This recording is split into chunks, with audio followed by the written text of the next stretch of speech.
Welcome to the WrestleTalk News. I'm Pete Quinnell. Since Sunday's All In show, details have been steadily coming in about the altercation between CM Punk and Jack Perry. I won't go over everything that's been said so far, as there's quite a lot, but it was confirmed from Tony Khan that there was indeed an altercation. And while reports are hazy on the details, the consensus seems to be that both men were asked to leave the arena, but at different times to make things easier. And also because Punk was wrestling Samoa Joe immediately after the confrontation. But now, there's more.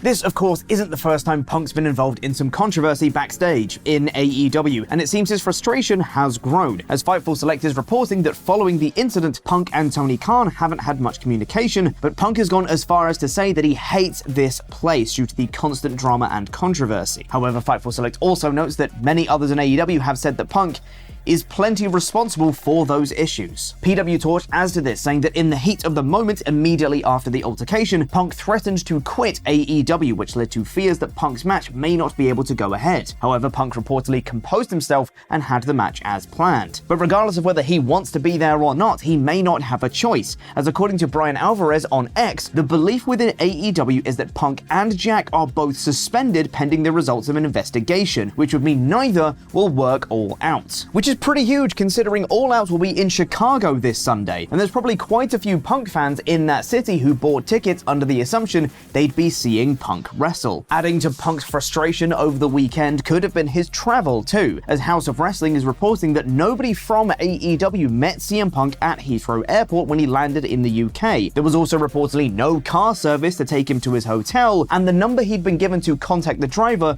was reportedly an invalid one. Punk then reportedly made his own way to his hotel on the London Underground, but got lost and needed fans to help direct him, which has this photo posted on Reddit to back it up, of a fan with Punk on the tube. PW Torch also report that a veteran AEW wrestler blames Tony Khan for this whole situation of fostering an environment where some wrestlers think it acceptable to go into business for themselves. Funnily enough, I don't think TK will be taking the blame for this one, but in terms of actual blame for this altercation, PW Torch reports that Jack Perry is expected to take the brunt of it, because he should have known his jab at Punk during his match would cause an issue. However, AEW are also reportedly upset with Punk too, because his controversial leadership style escalates situations instead of calming them, issues which could be avoided if he handled them in a less inflammatory manner. But the events of the actual fight are still in question too, as Fightful Select is reporting that while both sides can't agree on the events, one source told SRS that with 100% certainty,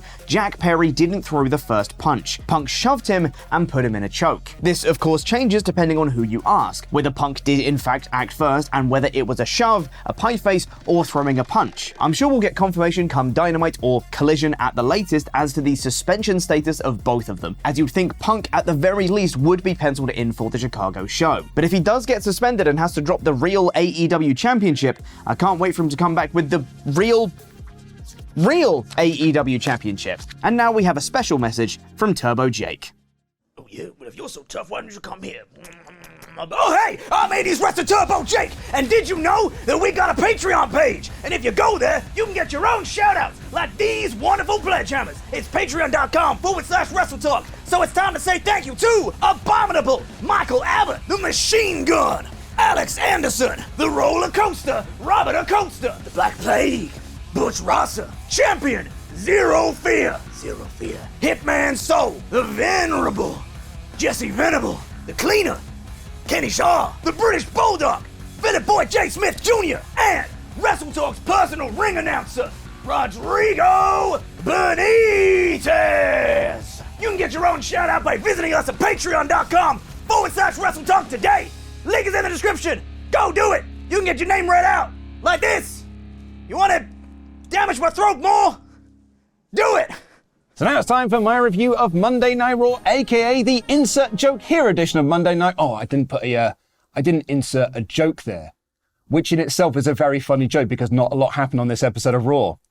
in about 5 minutes. After an emotional show on Friday, it was back to business as usual on this week's Raw, which means it was a totally fine show where little of note happened. It opened with Damian Priest pinning Sami Zayn after a tripping distraction from JD McDonough. The match itself was really good, and the finish is ideal for the story that they're telling. JD wants to get into the other JD, Judgment Day, and so is helping out to get his spot, but Priest isn't interested. So when Sami and KO attack JD, McDonough that is, Priest didn't help. They announced that Priest and Balor will team up to take on Sami and KO for the tag belts this weekend. Balor and Priest argue about this backstage, and Ripley told them that if all of JD, Judgment Day that is, don't win titles this weekend, then there will need to be some changes around here. Miz came out for a promo to do a pretty decent impression of LA Knight. Yeah, I did pop for his hell yeah jibe as he pointed out that being generic and having catchphrases is easy. When the Miz says he's awesome, it's because he means it, and he'll mean it this Saturday at Payback. A good segment this was. Viking Raiders beat New Day in quite a dominating fashion when Drew accidentally threw a chair at Xavier Woods, leading to the Raiders pinning Kofi. Drew threw the chair because Ivar tossed Kofi into him, and he retaliated but hurt Woods instead, to the point he needed medical attention. Drew apologized to Kofi in a backstage segment, but Kingston said it was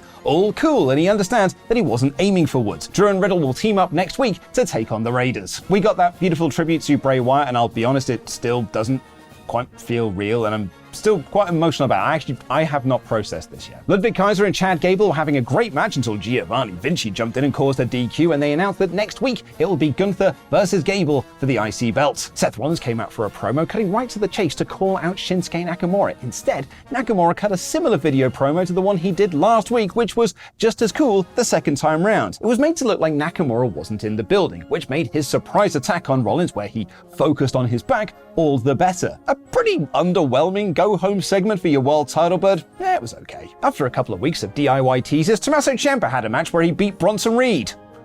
Okay, this was put over that Ciampa stole one, but it didn't really feel like that. It just felt like Ciampa beat him in under 5 minutes, and I don't think this really helped further the DIY story. Surely he doesn't need Gargano's help at this point. This match felt like a previous feud on cooldown, but you had to book it because some dick played a power card against you. That's a My GM reference for all the cool kids watching this who know what the best mode on 2K23 is. Rhea Ripley cut a promo on Raquel Rodriguez, and Raquel came out for a brawl which she got the better of despite interference by Dom. This was a simple segment for a go-home show designed to tell you that someone can stand toe-to-toe with Ripley, and that someone is Raquel. But I don't think anyone buys that Rodriguez is winning the belt this weekend, so this had little heat. Though, not much heat was a theme on this show because this crowd sucked. They announced that Grayson Waller will have a talk show segment with Cody Rhodes at Payback, which I'm going to chalk up as 2 correct predictions from the 3 count. Does entrance pop?